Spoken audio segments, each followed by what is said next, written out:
Guys আমি হচ্ছে সিরাজি, আর আজকে আমি চলে আসলাম ম্যান ভার্সেস সিরাজিতে।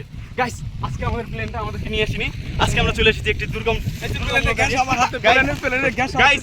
এইসবকে দেখবেন না গাইস, এদিকে দেখুন গাইস, এটি দুর্গম একটি চরে গাইস। আজকে আমরা আপনাদেরকে দেখাবো কিভাবে এগুলো দুর্গম চরে আপনারা টিকে থাকবেন। গাইস আপনাদের ছাগলের বাচ্চা, আমার এখন খিদা লাগেনি তাই আমি এটা কিন্তু খাবো না। যখন আমার খিদা লাগবে তখন আমি এটা খেয়ে ফেলবো। ওই যে সামনে মানুষ এখন একদম আমার সভ্যতার অনেক কাছে চলে এসেছে গাইস। সামনে আরো দেখতে পাচ্ছি গাইস, ওইদিকে দেখুন, ওইদিকে বিশাল ভাগ আছে, ওগুলো কি জানি বলে, ভুট্টা ভুট্টা ভুট্টা ভুট্টা।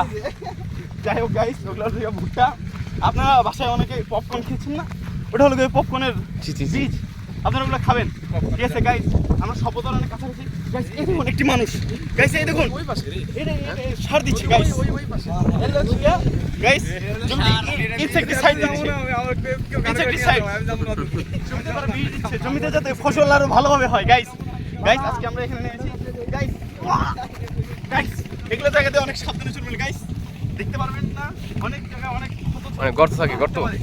গাইস এই দেখুন একজন এখানে আমার আগে আরেকজন এসেছে গাইস। এখানে এখানে কি থাকতে পারে, কিছু নেই গাইস, এগুলো অ্যাভয়েড করবেন, এগুলোতে সাপ পোকা বের হতে পারে গাইস। এই দেখুন একটা ধানের ক্ষেত গাইস, জানেন আপনারা জানেন ধানের ক্ষেতের মধ্যে হয় এখানে অনেক ধান ক্ষেত অনেকজন এসে উদ্ধার করে দিয়েছে গাইস।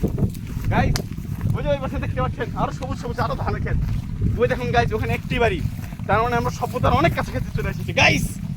এই দেখুন গাইস, এখন আমি সভ্যতার দিকে জোর লাগাবো গাইস। গাইস আল্লাহ হাফেজ, আমার চ্যানেলটা সাবস্ক্রাইব করবেন, দয়া করে রিপোর্ট মারবেন না। Yes yes guys, yes.